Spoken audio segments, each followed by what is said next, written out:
Et c'est parti les amis, on se retrouve pour le 392e épisode du Coup Tordu. Le Coup Tordu, on vient parler vélo, le Coup Tordu, on vient parler cyclisme. Ici c'est le podcast des passionnés pour les passionnés. Le Coup Tordu, c'est des interviews et des previews. J'ai presque envie de dire le Coup Tordu, allez, à 3 jours près au moment où on enregistre cet épisode. Nous sommes le 4 novembre 2025, à 3 jours près, on fête les 4 ans du Coup Tordu, ce qui veut dire qu'on peut lancer officiellement la saison 4 du Coup Tordu. Le Coup Tordu, c'est le podcast qui ne s'arrête jamais. On démarre la grande preview des interviews hivernales. Alors Thibaut et Enzo ne sont pas là pour cet épisode, ce 392e épisode du Coup Tordu. On va parler Side Limit. Je vais vous présenter notre invité dans quelques secondes. Je vais vous annoncer la longue liste d'invités que vous allez retrouver dans le Coup Tordu pour cette trêve hivernale 2025-2026. Et vous allez voir, j'ai du très lourd à vous annoncer. Mais pour cet épisode, on va parler Side Limit et avec, j'ai envie de dire,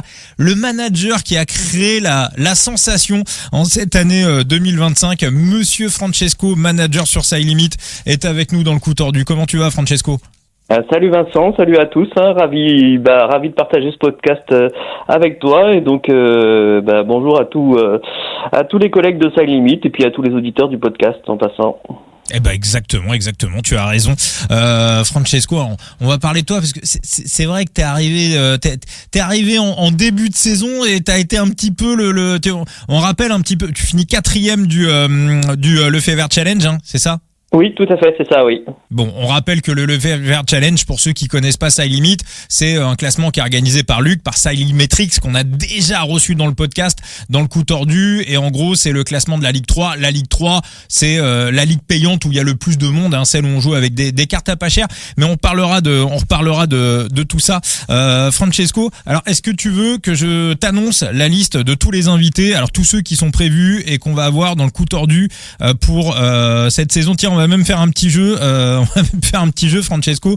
Tu vas me dire si tu as leur carte ou non sur Side Limit. D'accord ? Ah oui, ok, ça marche, on fait ça. Bon, alors je vous annonce le prochain épisode. Donc la semaine prochaine, ça sera enregistré le mercredi 12 novembre. Corentin Denoli. Bon, lui, je pense que tu l'as pas. Je crois pas qu'elle soit disponible, celle-là. Non, parce que Corentin, il est tennisman. Tiens, d'ailleurs, c'est une bonne question. On lui demandera s'il y a un jeu comme ça qui existe pour le tennis. On sait que, voilà, il y a des jeux de digital fantasy gaming où on utilise ses propres cartes. Il y a Sorare pour le foot. Sorare fait aussi du basket. On sait qu'il y a un jeu, je crois qu'il a craché d'ailleurs, qui s'appelait Ovalie, sur le rugby. On demandera à Corentin s'il y a des choses comme ça sur le tennis. Guillaume Soula, tu l'as ou pas, Guillaume Soula? Non, je l'ai pas. Je crois pas qu'elle soit disponible, qu'elle était disponible cette année. Donc c'est une ancienne carte, donc je l'ai pas en galerie. Oui, il a arrêté sa carrière. Il est devenu DS. Alors c'est le directeur sportif d'une équipe qui est complètement atypique, l'équipe Eurocycling. On avait déjà reçu notamment Steph Bennett et Thomas Perroton d'Arte, qui courent dans cette équipe Eurocycling.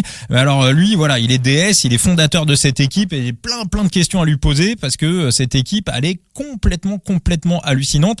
J'annonce également, je l'avais pas encore annoncé, Clémence Latimier. Ça, tu l'as pas? Non, a priori, pas. Pour les féminines sont pour le moment pas sur Sa Limite, donc peut-être dans le futur, sait-on jamais. Exactement, on avait évoqué le sujet d'ailleurs avec Valentin. Alors Clémence Latimier, elle a une histoire complètement atypique. Elle était du côté d'Arkea. On pourra bien évidemment parler de ce qui s'est passé ces dernières semaines, ces derniers mois du côté d'Arkea. Au printemps dernier, elle n'était pas encore coureuse professionnelle. Elle a signé chez Arkea au mois de mai. Elle a couru le Tour de France cet été et Clémence, donc voilà, elle a retrouvé une équipe, ma petite entreprise, voilà, qui a un projet qu'on suit avec notamment Michael Amand, qu'on avait reçu. C'est le dernier invité qu'on avait reçu avant toi dans le podcast, Francesco. Donc vous savez, cette équipe où chaque entreprise, même des petits commerçants, vous êtes médecin, vous êtes dentiste, vous pouvez mettre 700, 800, 900 balles et faire partie des sponsors de cette équipe, ma petite entreprise. Donc ma petite entreprise voit le jour, se lance dans le cyclisme féminin dès 2026 avec l'espoir d'aller chercher une wildcard pour le Tour de France. Et donc Clémence fait partie de cette équipe. Donc voilà, on l'aura également dans le podcast. Jordan Jegat, tu l'as, Francesco ? Oui, j'ai réussi à la trouver, bien que je sois arrivé après les premiers managers, donc c'était je pouvais la trouver que sur le secondaire, mais j'ai réussi à la récupérer et j'en suis bien content. Hein. Bah oui, il a fait une sacrée saison, Monsieur Ouais, Chaussette très Basse. belle saison. Bon, Jordan Jegat qu'on avait eu l'année dernière dans le podcast, qui depuis a fait 10e du Tour de France. Je lui ai envoyé un message, il m'a répondu. Je me suis dit bon, il a percé, on sait jamais. Non, voilà, Jordan, ça reste un mec extrêmement sympathique et donc voilà, on l'aura dans le cours de la trêve hivernale dans le coup tordu. Andrea Missud. Andrea Missud aussi, oui, je l'ai aussi. Et puis j'ai vu que il va passer chez Polti cette année, donc c'était le moment de l'avoir sa carte. Ouais, exactement, bon move. Et alors surtout, il a eu une progression cette année. Alors je savais pas du tout. En plus, j'ai appris qu'il était entraîné par Mini Turgis, alias Tanguy Turgis, donc le troisième frère de la fratrie Turgis, qui va basculer il va entraîner la Conti de la Groupama. Je savais pas du tout. En plus, Tanguy, c'est quelqu'un que j'aime bien. Donc voilà, Andrea, voilà, pareil, on aura toujours plein de questions à lui poser. Quelqu'un qu'on a déjà eu dans le podcast, qui est également sur Side Limit, Alexis Guérin. Non, j'ai pas sa carte à Alexis Guérin. Alors Alexis Guérin qui sort d'une saison de dingue dans son équipe au Portugal. Alors je sais pas si tu es au courant, Francesco, mais Alexis Guérin, il fait aussi de la musique. Ah non, je connaissais pas, j'étais pas au courant de l'anecdote. Mais c'est vrai qu'il a fait une super saison cette année, il a tout pété là au Portugal. Hein. Exactement. Et donc Alexis, qui sort ses sons, qui les a mis en ligne. Donc allez voir sur le compte Instagram d'Alexis Guérin. Donc il m'en avait parlé il y a quelques mois et là vraiment il met ses sons en ligne. Hein. Il a un projet sérieux autour de la musique. Et donc on pourra parler son également avec Alexis Guérin. Alors je l'avais annoncé également dans le dernier épisode, Lucas De Rossi de la China Glory, le Marseillais de Chine. Ah non, j'ai pas sa carte non plus. J'aimerais bien aussi la voir parce que c'est vrai que il court beaucoup du coup sur le circuit asiatique et c'est une carte qui est intéressante. Ah oui, très intéressant d'avoir des coureurs sur le circuit asiatique. Pierre Barbier qui reviendra dans le podcast. Oui, je l'ai. J'ai obtenu sa carte aussi en début d'année, donc hâte de voir quelle sera sa destination, puisqu'il y a un peu de teasing et un peu de suspense là-dessus sur le Discord de Side Limit, donc hâte de voir quelle sera la suite pour Pierre Barbier. Alors je le dis honnêtement, parce qu'on n'arrête pas de me harceler dans le Discord pour savoir quelle sera son équipe. Je ne la connais pas. Voilà, j'ai quelques petits indices. Mais je sais pas du tout quelle est la destination de Pierrot. Vous avez vu l'article dans l'équipe qui est sorti aujourd'hui où voilà, il y a Pierrot qui était interviewé sur sa situation. Il a retrouvé une équipe niveau continental. Il sera coureur professionnel en 2026 et voilà, on est hyper content pour lui parce que c'est quelqu'un qu'on aime énormément dans le coup tordu et on pourra partager tout ça avec lui. C'est toujours hyper sympa de l'avoir dans le podcast. Et un dernier nom, Francesco, que je n'ai pas encore annoncé, que je n'ai annoncé nulle part. Tu es prêt ? Oui, vas-y. Monsieur Yanis Voissard, je crois que tu l'as en carte unique. Ah, super, oui, effectivement, j'ai eu sa carte unique cette année, puis très très bon coureur, un peu entre guillemets sous les radars puisqu'il est un peu second leader chez Tudor, mais très très très intéressant. Puis l'année prochaine, je pense qu'il va avoir des responsabilités peut-être supplémentaires, comme la Tudor va courir de plus en plus de courses et va avoir besoin d'un effectif étoffé, donc ça va être sympa, quoi. Ça sera une question, Francesco, ça sera une question parce que est-ce que, comme on le voit parfois, certaines pro teams, parce que la Tudor est qualifiée pour les 3 grands tours l'année prochaine, et parfois certaines pro teams peuvent folder ou un Giro ou une Vuelta, c'est ce qu'on a déjà vu par le passé. Donc c'est des questions qu'on lui posera. Est-ce que Fabian Cancellara est vraiment déter à aller chercher les 3 grands tours? Moi, je pense que oui, mais Yannis, c'est quelqu'un que je voulais avoir depuis très très longtemps dans le podcast, qui a fait le Giro, qui a fait une très très belle saison. Là, il sort 3e du Tour de Langkawi. Il a terminé sa saison là-dessus. C'est un mec adorable et voilà, on aura plein de choses, on aura plein de questions à lui poser dans le podcast, dans le coup tordu. Donc voilà, vous avez le programme et voilà. Et puis c'est pas tout. Voilà, je pense qu'il faudra qu'on essaye. Je vais relancer une invite à Flo Pigeon. Là, faudra qu'on essaye de choper quelqu'un d'Eurosport pour le tout début de l'année. Puis évidemment, Valentin Goss, le boss de Side Limit, qui revient régulièrement dans le podcast et qui nous fait vivre le jeu. Juste avant un petit peu de découvrir qui tu es, Francesco, et de découvrir un petit peu tes méthodes de jeu sur Side Limit, on se fait un petit point sur l'actualité vélo. Oui, avec plaisir. Eh ben allons-y. Alors bon, c'est un petit peu, on va dire, le buzz du jour au moment où on enregistre le podcast. Jérôme Pinault dans Grand Plateau qui a déclaré que pour gagner de la monétisation et que pour les équipes aillent gagner des sous, en gros, lui il veut privatiser les arrivées des équipes. Il a donné comme exemple la double arrivée l'an prochain sur l'Alpe d'Huez où il pense qu'il faut faire payer les 5 derniers kilomètres. Alors toi, est-ce que t'as un avis, est-ce que t'as un sentiment sur ça, Francesco? Bon, moi je pense pas que ce soit une bonne solution puisque bon ça se fait déjà en plus un petit peu, je crois, parce qu'il y a déjà des espaces VIP aux arrivées et tout ça, et puis c'est une manne qui va finalement aller à SO et pas aux équipes, donc je comprends pas trop cette logique. Et puis pour moi le cyclisme ça a toujours été un sport gratuit et justement c'est ça aussi qui fait que ça donne une certaine visibilité aux sponsors et autres, donc j'adhère pas trop à cette logique-là. Je pense qu'il y a peut-être d'autres solutions pour essayer de trouver d'autres mannes financières pour les équipes. Tu rejoins un peu les propos de Pierre Rolland sur l'équipe aujourd'hui, et je suis assez d'accord avec toi parce que effectivement s'ils font payer, c'est encore ASO qui va s'en foutre plein les poches. Je rappelle ce que j'ai déjà dit dans le podcast, 134 millions d'euros, c'est les bénéfices d'ASO, ce qu'il n'y a pas au niveau des droits télé, un petit peu à gratter et à redistribuer pour les équipes. Je sais pas, voilà, l'UCI ASO, c'est des usines Afrique. Maintenant, il y a un truc aussi qui est intéressant, c'est que Jérôme Pinault avait dit ses propos dans Grand Plateau, mais juste après, Marc Madiot avait également réagi. Bon, voilà, il cherche des sous, il parle de nouvelles sources de revenus, mais les gars, il y a un jeu qui s'appelle Side Limit. Je vous le dis, voilà, ce qui est dans le foot. Ça ne réfléchit pas. Quand Nicolas Julia a créé Sorare, les ligues, les fédérations, les équipes, ok, il y a un billet à prendre, on y va. Pour l'instant, sur Side Limit, en grosse équipe, on a la Tudor, on a Israël donc qui passe World Tour, et à un degré moindre, on a la Kern et on a la Bardiani. Et moi, je sais que Valentin, il a démarché l'intégralité des équipes. Alors, arrêtez de pleurer. Marc Madiot, je t'aime beaucoup, je t'adore, mais viens pas chialer dans les médias comme quoi t'as pas d'argent. Quand t'as un mec qui arrive, t'as rien à faire, Marc Madiot, t'as rien à faire. Je parle de Marc Madiot, mais je parle de toutes les équipes. Vous mettez votre équipe sur Side Limit, ça va faire venir des managers, les managers achètent des cartes, vous avez juste à vous asseoir et à encaisser le chèque. Et éventuellement, si vous avez envie que ça prenne aussi un petit peu, à dire à vos coureurs de jouer un petit peu le jeu, comme quoi les cartes sont en jeu sur Side Limit. Moi, je pense qu'il y a un gap énorme encore à aller chercher.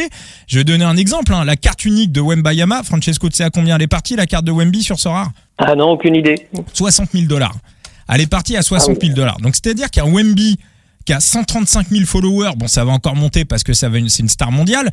Il a 20 ans, d'accord, mais c'est $60,000. La carte de Julien Alaphilippe qui a 875 000 followers, carte unique, elle est partie à combien? 400 balles à peu près? Oui, c'était quelque chose comme ça, donc c'est vrai que... Est-ce qu'il n'y a pas un gap? Alors Julien, il est en fin de carrière, Wemby il va jouer pendant 15 ans, je suis d'accord. Même Hirschi, qui était, on va dire, au niveau des classements mondiaux, le coureur qui arrivait, il était 6e mondial en tout début d'année. Marc Hirschi, je crois qui a un peu plus de 100 000 abonnés sur Instagram, qui est pas loin de Wembayama, bon, qui est plus vieux évidemment, mais qui a aussi encore quelques années devant lui.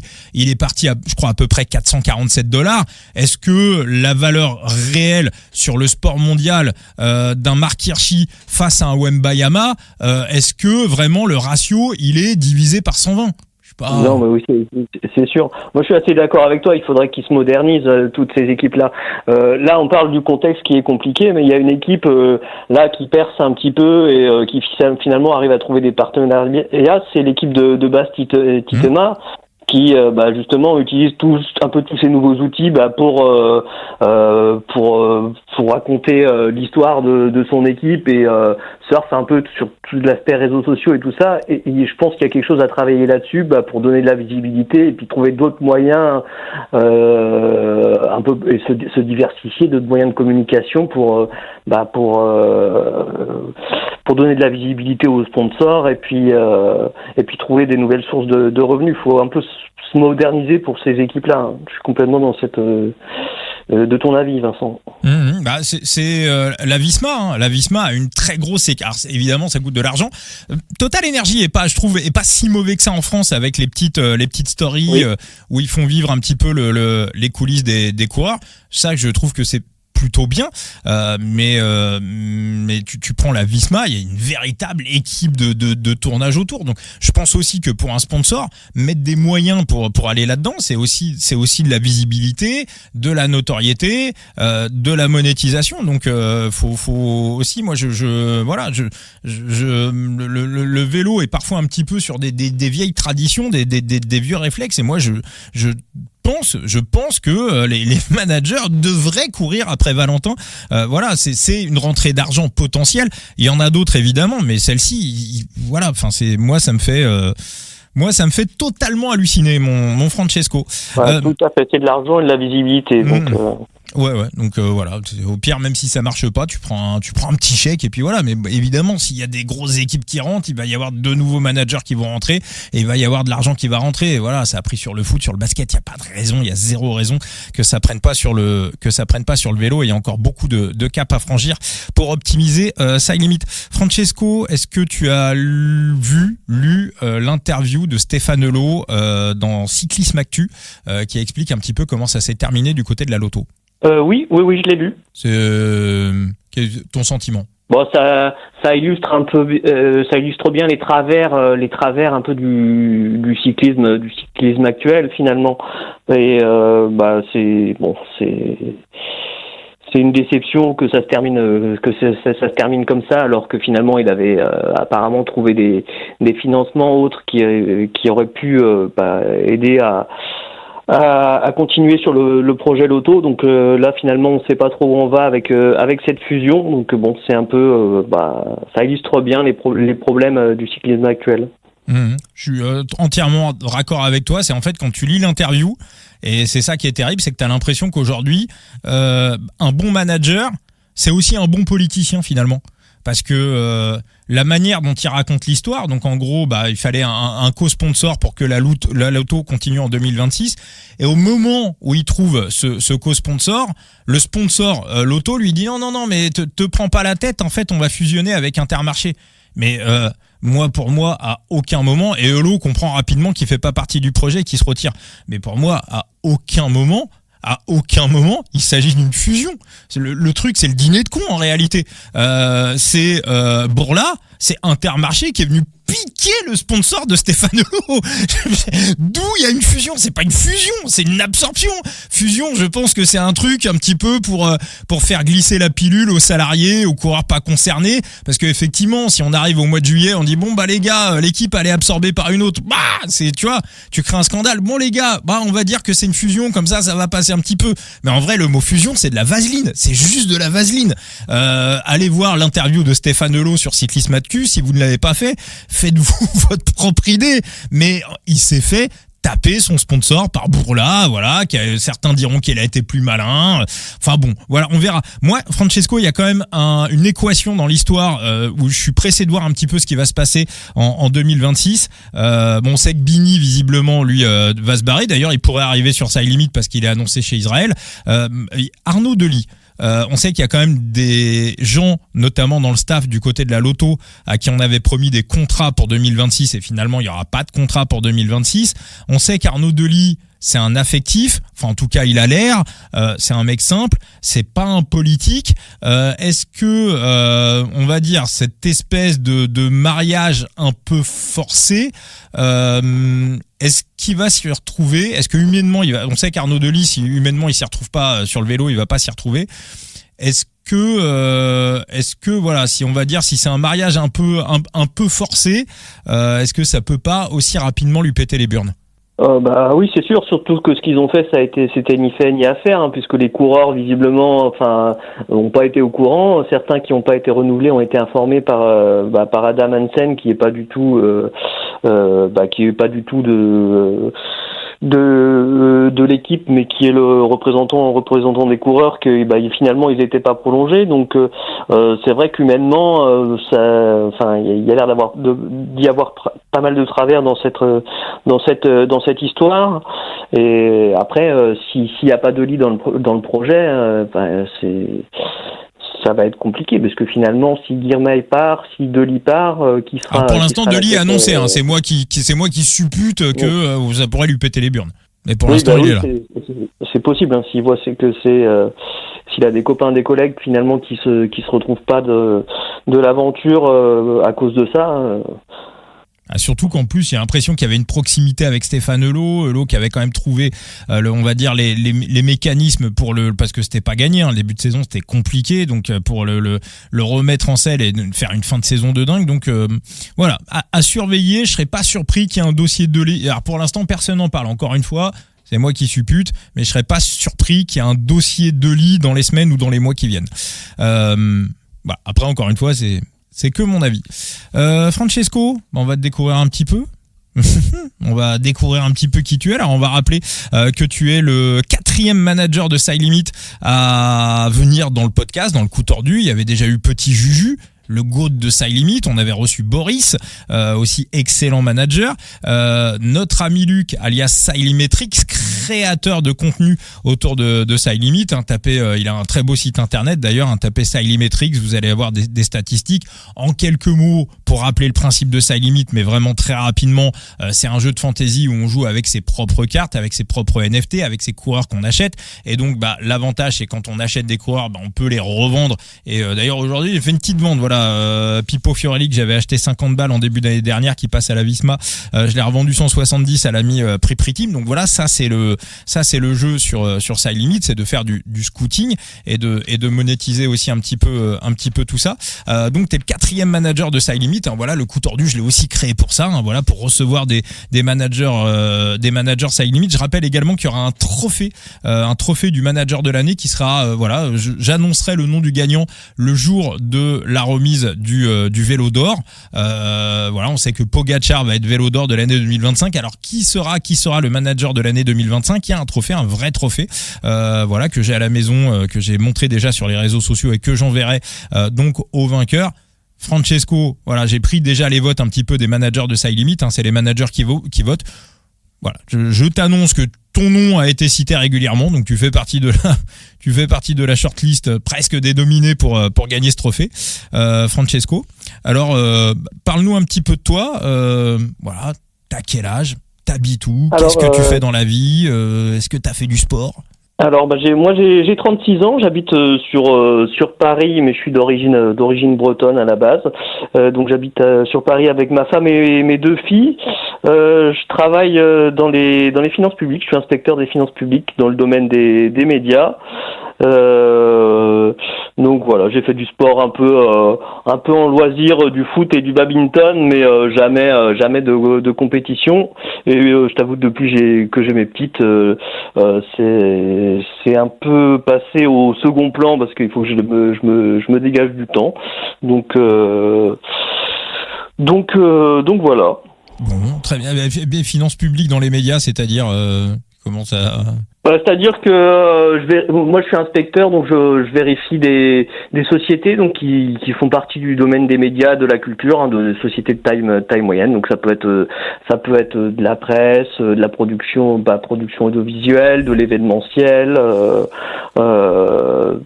Donc voilà, un peu tout type de sociétés, voilà, qui sont déjà assez structurées.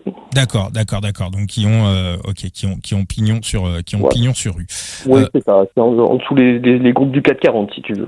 Ok, ça marche, Francesco. Est-ce que t'as réussi à dresser un petit peu un bilan de tes gains et de ton palmarès en cette année 2025 sur Side Limit? Oui, je l'ai fait. Quand j'avais écouté Boris et Petit Juju, je me suis dit il va falloir que je le fasse au fur et à mesure parce que sinon c'est un peu de boulot, à tout reprendre tout sur une année. Donc j'ai essayé de l'actualiser. Donc cette année c'est effectivement une bonne première année. Donc j'ai 336 dollars de cash sur l'année. Bien. Donc avec il y a 50 là-dedans qui sont juste les jackpots L3, donc qu'on partage tous avec les managers. Donc même si vous venez et que vous gagnez pas, vous pouvez gagner sur ces jackpots partagés. Donc voilà, au total 89 rewards j'ai obtenu et 17 victoires, donc un peu sur toutes les ligues. J'en ai 2 en L1, 5 en L2, 9 en L3 et 1 en L4. Bon, alors on rappelle quand même, que t'es vraiment arrivé dans le jeu en début d'année. Enfin, c'est là où on t'a vu passer plusieurs vitesses. D'ailleurs, toi, t'es depuis quand sur Side Limit en fait? Je suis arrivé en janvier en fait. Je l'ai découvert via le podcast, parce que je cherchais des podcasts justement sur l'actualité cycliste qui traitaient l'actualité, mais de façon plus approfondie que les podcasts grand public. Donc j'ai découvert le coup tordu, puis Side Limit par la même occasion. Donc je suis arrivé vraiment en janvier. Je crois que c'était après le Tour Down Under que j'ai dû arriver sur le jeu. Et comme j'ai gagné assez rapidement, je me suis pris au jeu, et puis je me suis dit je vais investir, et puis je vais essayer de jouer un peu sur toutes les ligues, et puis de jouer au maximum. Oui, non, mais c'est ça en fait où t'as un petit peu surpris tout le monde quand t'es arrivé dans le jeu, parce que on est sur on termine la 3e année de Side Limit, et on a toujours un petit peu l'impression qu'il faut du temps pour réussir à se construire une galerie, et c'est vrai que ça demande un petit peu de temps de réussir à se construire une galerie, que les managers qui étaient là dès 2023 avaient aussi un avantage avec certains coureurs qui étaient sur le marché primaire. Je pense à Arrieta qui est passé depuis chez les UAE, qui était à la Cairn, un mec comme Noah Isidore qui a basculé de Nantes chez AG2R. Tu parlais de Jordan Jeugat tout à l'heure qui est passé de Nantes du côté de la Total Energy. Donc il y a quelques coureurs comme ça qui sont entre guillemets qui restent dans le jeu, mais dont les cartes ne sont plus disponibles sur le marché primaire parce qu'ils sont partis dans des équipes qui ne sont pas sur Side Limit. Et donc forcément, j'ai envie de dire, ces managers de la première et de la deuxième heure possèdent un avantage, on va dire théorique sur les autres. Donc soit pour les autres, faut mettre de l'argent au pot sur le marché secondaire pour essayer de rattraper un petit peu le retard. Mais c'est vrai qu'en logique, ça demande un petit peu de temps. Et toi, t'as cassé un petit peu cette croyance puisque t'as été performant assez rapidement. Tu t'intéresses depuis quand au vélo, toi, Francesco? Alors moi, c'est une passion depuis que je suis ado. Donc moi c'est quand j'ai commencé à suivre, c'était l'époque avec Lance Armstrong et tout ça. Et un des premiers événements qui m'a marqué, c'est la victoire de Valverde devant Lance Armstrong à Courchevel en 2005. Donc j'ai été un grand fan de ce coureur, et depuis cette époque-là, en fait, je suis passionné par le vélo. Donc voilà, passionné par le vélo. Puis les jeux de management sportif, ça a toujours aussi été un peu un hobby pour moi, puisque depuis ado, j'ai joué à Football Manager, et puis c'est l'époque où Internet s'est développé aussi, donc j'ai été assez vite sur des jeux gratuits où on devait gérer une équipe, où il y avait un marché un peu fictif et tout ça. Donc finalement Side Limit, c'est pour moi le regroupement de deux hobbies. Donc ça me correspond assez bien. T'es passé par Sorare, toi, ou pas du tout? Non, pas du tout. Pas du tout. Moi, j'ai même au niveau du betting, j'ai jamais été trop dans les paris sportifs ou autres. Par exemple, je saurais pas identifier qu'une cote est value ou non. Pour moi, ça me parle pas trop. J'ai joué un petit peu sur Sveler. T'es dans les finances, t'es un peu dans les chiffres. Oui, c'est ça. Moi, j'ai toujours aimé. Ça se regroupe un petit peu avec mon métier. J'ai toujours aimé jongler un peu avec les chiffres et puis essayer de voir ce qu'il y avait derrière. Donc c'est l'aspect jeu vraiment qui me plaît. Voilà. Donc j'ai joué un peu sur un jeu qui s'appelle Sveler, qui est plus un jeu de fantasy payant. Dans laquelle on affronte d'autres managers aussi, et il y a un peu des rewards, un système de reward pour les premiers et ceux qui pronostiquent le mieux, mais j'ai jamais fait de betting en tant que tel. D'accord. Et donc quand t'arrives sur Side Limit, tu te dis tiens, je vais m'amuser un peu, je vais me divertir, ou rapidement tu te dis bon allez, alors évidemment on va pas mentir à tout le monde, hein, vous allez pas devenir millionnaire sur Side Limit, hein, au mieux vous allez prendre un petit billet et c'est déjà très bien, ou un gros billet, hein, c'est aussi possible. Toi est-ce que tout de suite tu t'es dit je vais quand même essayer d'avoir une stratégie pour rentabiliser l'histoire, où t'as plutôt une satisfaction, on va dire, je mets de l'argent, je gagne des ligues et c'est très bien comme ça? Non, alors moi quand je suis effectivement arrivé au départ, bon, je me suis dit je vais mettre comme je pense un peu tout le monde pour commencer, je vais mettre 30-50 $, je vais acheter quelques cartes bleues, puis je vais voir ce que ça va donner. Finalement, j'ai gagné assez vite des courses sur les L3, hein, puisque j'ai gagné, je sais plus, sur le Grand Prix de la Marseillaise ou des classiques de Majorque, hein. D'ailleurs, à cette époque-là, il n'y avait pas beaucoup de reward cartes, donc par exemple sur les reward 4 étoiles, j'avais une chance sur 4 d'avoir marqué. Je me suis dit imagine, je suis le gars là qui débarque, qui chope une carte de Archibou dès le début, ça peut être vachement intéressant. Donc finalement, je me suis aperçu que c'était possible en connaissant bien le cyclisme et puis en analysant un peu le scoring d'être compétitif rapidement. Mais tu l'as eu Hirschi ou pas? Non, Hirschi, je l'ai pas eu. Sur la première victoire, c'était une 4 étoiles, c'était pas au Mickel que j'ai eu. Bien. Et oui, bien, finalement, il est parti à la Bahreïn. Et après, finalement, je me suis dit puisque ça marche bien en L3, je vais essayer d'augmenter un peu mon investissement, puis pour pouvoir jouer sur toutes les ligues tout au long de l'année, hein, parce qu'il y a aussi ça qui fait que tu rentabilises ton investissement, c'est le fait de jouer régulièrement sur un peu toutes les courses qui sont proposées, puisque ça a été la stratégie de Valentin et de l'équipe de Side Limit de répartir les rewards de façon équilibrée sur l'année, plutôt que se focaliser sur les grands tours comme ça avait été apparemment le cas la saison passée.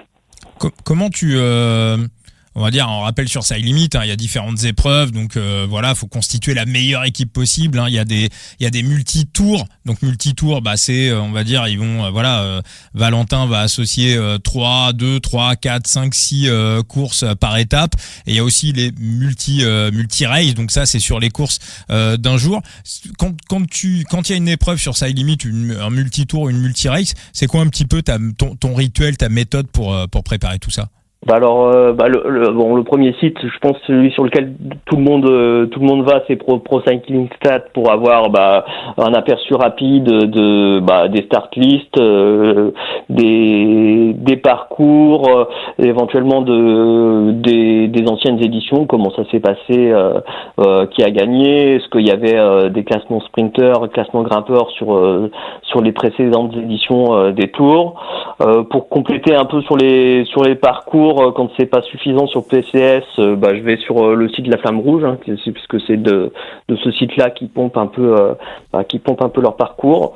J'essaie d'aller aussi sur le site des courses en eux-mêmes pour avoir des start lists plus fiables. Parfois regarder les roadbooks, bon, ça c'est vraiment quand j'ai le temps, parce que ça peut être assez chronophage, mais ça peut donner des indices, hein. Par exemple sur le Tour de Catalogne cette année, ou je sais plus si c'était Catalogne ou Pays Basque, mais pour choisir un sprinter, il valait mieux choisir un gars qui partait dans les échappées, parce que tu avais énormément de points sprint au sprint intermédiaire et peu aux arrivées. Donc finalement, quand tu t'aperçois de ça, ça peut te donner un avantage concurrentiel. Donc j'essaie de regarder un petit peu tout ça, de fiabiliser mes start lists, de les regarder aussi au dernier moment pour voir s'il n'y a pas des petits changements.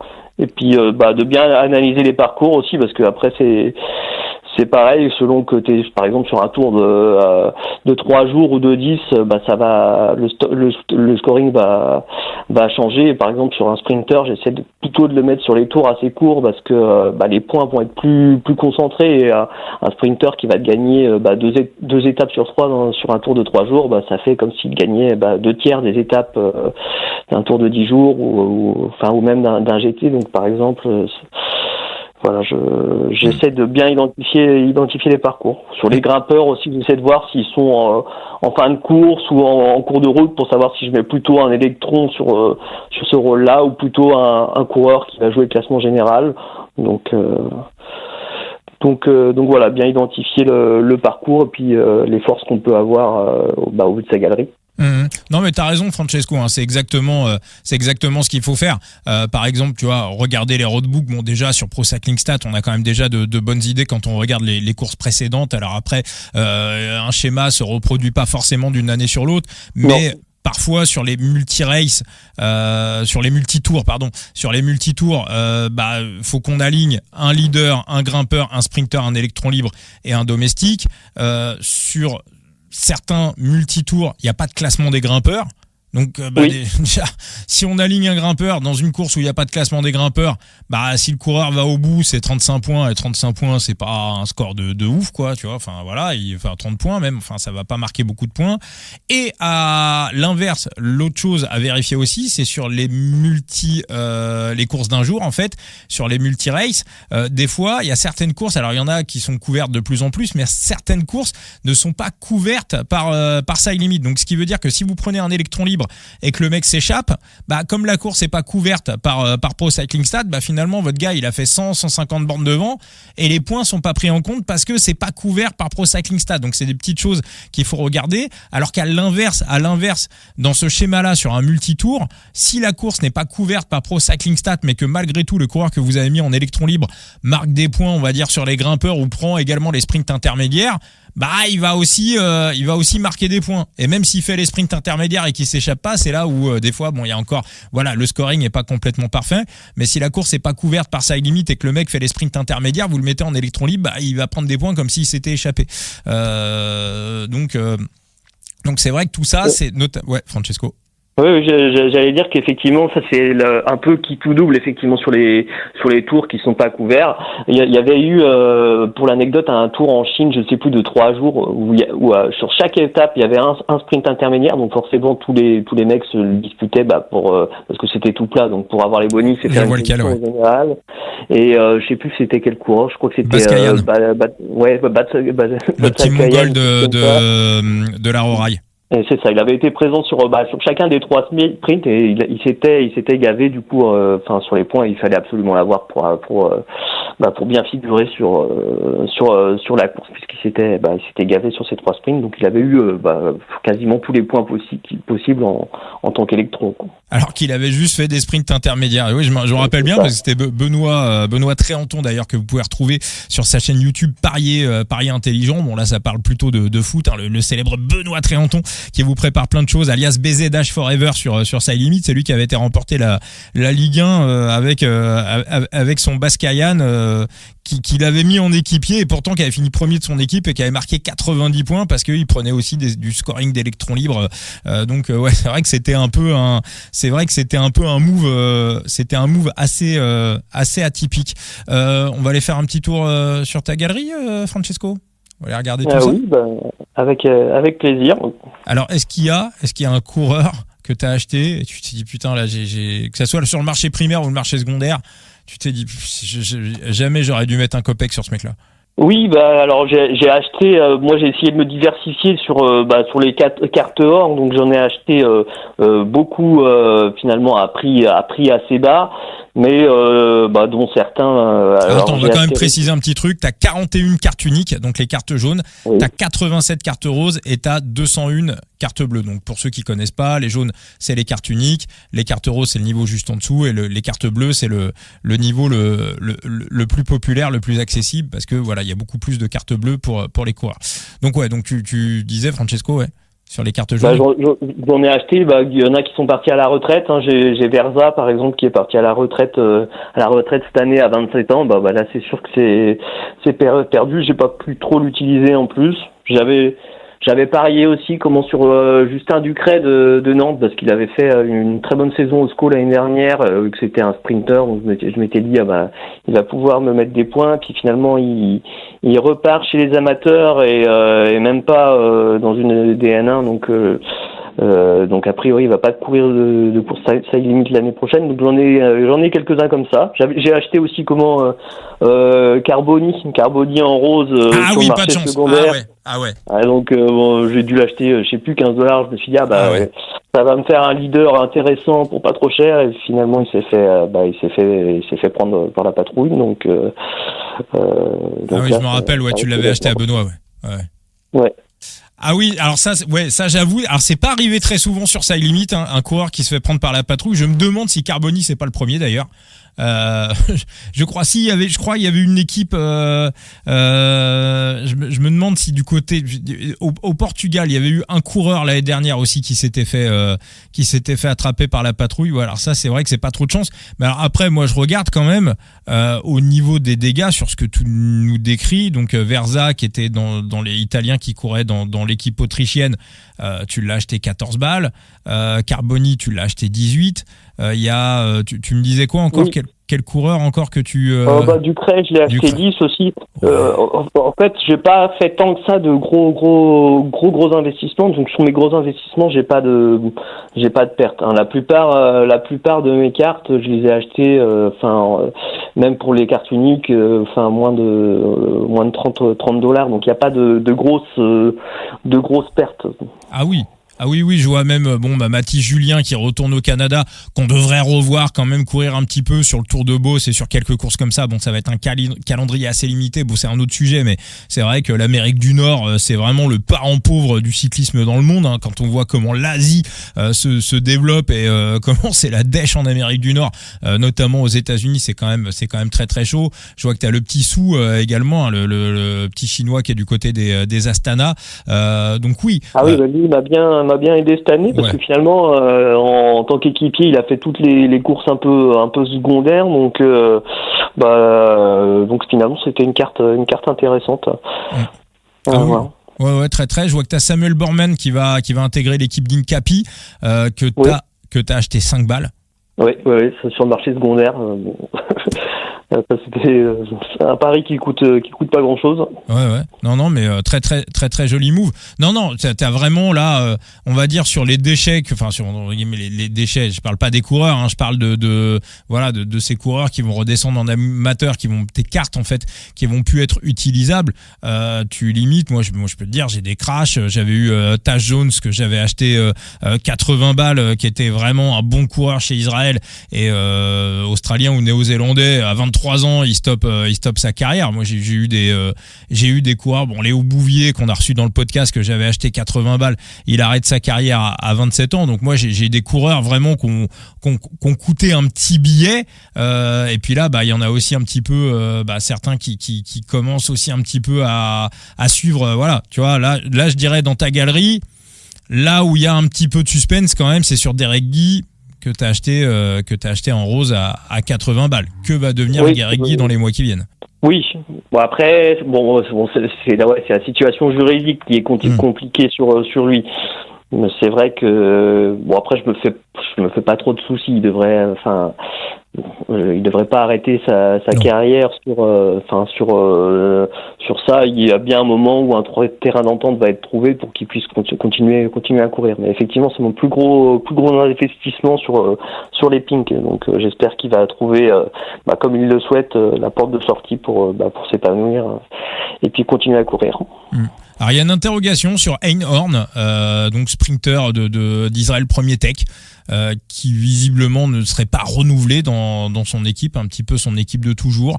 Alors, est-ce qu'il va se consacrer à la piste? Est-ce que c'est vrai qu'il y a les JO, hein, ça pourrait, je pense, au niveau de la piste, être une bonne pioche pour les Jeux Olympiques.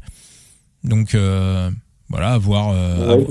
C'est vrai que je sais pas. Est-ce qu'il partirait pas sinon dans des contis aussi asiatiques. C'est ça, asiatique, pour s'éclater et puis avoir plus de responsabilités, parce que c'est vrai que chez Israël ça empile un peu les sprinters, donc c'est un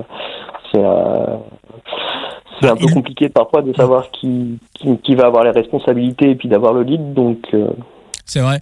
Ils l'ont beaucoup utilisé un peu, on va dire, sur les entre guillemets les petites courses, sur les courses les plus faibles, pour aller chercher des points UCI et pour remonter en World Tour. Maintenant, c'est vrai que c'était un peu là, il est pas nul, hein, loin de là, hein, il a même un bon scoring sur Side Limit, il est à 49, mais c'est vrai que quand on prend la hiérarchie des sprinters chez Israël, c'était peut-être le moins bon. Alors Ackermann s'en va, voilà, après il va peut-être, il y a encore de la place dans l'équipe. Hofstetter est pas re-signé encore. Moi, je pense qu'il devrait rester, mais il n'est pas encore re-signé. Donc effectivement, à voir un petit peu ce qui va se passer pour l'ami Einhorn. Mais non, mais c'est vraiment une très très belle galerie. Hein. Bon, ta plus belle carte en jaune, Mika Storer. Oui. Alors là, c'est vrai que là, c'est aussi mon plus bel investissement, puisque finalement, je l'ai acheté. Je l'ai acheté $149. C'est mon plus gros investissement, mais bon, pour moi, c'était le leader à avoir cette année, puisque en fait il a été régulier tout au long de l'année. Il a été bon à la fois en leader et aussi en électron sur le tour. Donc s'il sort la même saison, c'est sûr que c'était le leader à avoir. Et puis finalement il y a déjà une belle value dessus, puisque je crois que la carte en jaune, elle s'est revendue 2 mois après que je l'ai acheté $250. Donc prix team 225, ouais, c'est ça. Ouais. Donc je pense que c'est une bonne affaire, effectivement. Ah oui, non, puis encore une fois, hein, voilà, moi je le redis, pour moi, dans l'écosystème économique du sport global, on regarde les autres sports, notamment le foot et le basket. Alors encore une fois, il s'agit pas de comparer le cyclisme avec le foot, mais enfin voilà, je veux dire, Mika Storer, $149.50, même 225. Enfin c'est sur Sorare, un arrière droit de Ligue 2 coréenne remplaçant en carte unique, ça part à 1000 balles, quoi. Donc il y a vraiment encore une marge. Je le dis, je vais le dire de manière un peu crue, excusez-moi, mais que les managers se lèvent le doigt du cul et appellent Valentin pour savoir comment ça se passe. Voilà, il y a rien à perdre, il y a tout à gagner. Est-ce que ton plus bel achat, où tu t'es dit tiens, ce coureur-là je le voulais, je le récupère, que ce soit sur le marché primaire ou le marché secondaire, et tu t'es dit je fais vraiment une bonne affaire?